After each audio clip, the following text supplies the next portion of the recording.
এই মুহূর্তে সিলেটের সাদা পাথর পর্যটন কেন্দ্রে আছেন সহকর্মী আমিনুল ইসলাম। সবশেষ খবর জানতে সরাসরি যাচ্ছি তার কাছে।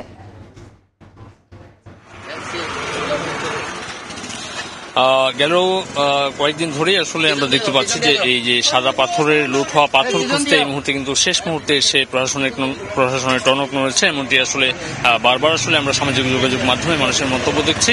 ঠিক এই মুহূর্তে আমি রয়েছি সাদা পাথরের যে রোডটি রয়েছে সিলেট থেকে ভোলাগঞ্জ কোম্পানিগঞ্জের যে সড়কটি, সেই সড়কে এই মুহূর্তে তল্লাশি চালাচ্ছে যৌথ বাহিনীর সদস্যরা। বিশেষ করে এখানে রয়েছে সেনাবাহিনীর সদস্যরা এবং এখানে একজন নির্বাহী ম্যাজিস্ট্রেটের নেতৃত্বে এই অভিযান পরিচালনা করা হচ্ছে। গেল রাত থেকেই দর্শক আপনারা দেখছিলেন সময় সংবাদের পর্দায় এই সড়কটিতে অভিযান চালানো হচ্ছিল এবং এই তল্লাশি চৌকি শুধুমাত্র এখানে নয়, কয়েকটি ধাপে আসলে এই তল্লাশি চৌকি বসানো হয়েছে এবং বিভিন্ন জায়গাতে কোথাও পুলিশ চেক করছে, কোথাও সেনাবাহিনী, এবং যেহেতু যৌথ বাহিনীর এই অভিযান বিভিন্ন জায়গাতে এইভাবে চেক করা হচ্ছে যেন এই যে ট্রাকগুলো রয়েছে যেগুলো আসলে নিয়মিত যাতায়াত করে সিলেটের কোম্পানিগঞ্জ থেকে ঢাকার উদ্দেশ্যে, এগুলোতে এই যে পাথর যেগুলো পরিবহন করা হচ্ছে সেখানে শুধুমাত্র আমদানিকৃত পাথর রয়েছে নাকি এই সাদা পাথর ভেঙে এগুলোতে বোঝাই করে নিয়ে যাওয়া হচ্ছে, এই ব্যাপারটি খুঁজে খুঁজে দেখা হচ্ছে। তো এখানে একজন নির্বাহী ম্যাজিস্ট্রেট এই ব্যাপারটি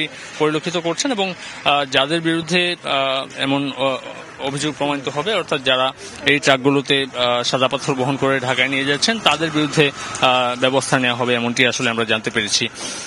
তবে একটি বিষয় একটু উল্লেখ করতেই হয়, গেল কয়েকদিন ধরে অর্থাৎ আমরা সময় টেলিভিশন একদম শুরুর দিক থেকেই সাদা পাথর এবং ভোলাগঞ্জের যে পাথর লুটের ঘটনাটি রয়েছে সেই ঘটনাটি একটি বিশেষ প্রতিবেদনের মাধ্যমে তুলে এনেছিল। এর পরপরই কিন্তু আমরা একটি দায়সারা অভিযান দেখেছিলাম।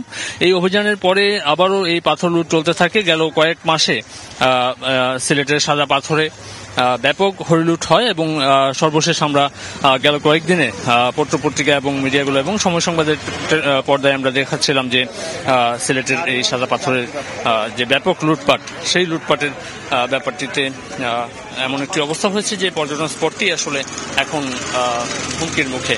তো সারা দেশ থেকে প্রতিবাদ উঠে এসেছে এবং এর বিরুদ্ধে ব্যবস্থা নিতে আসলে একটি রিটও করা হয়েছে।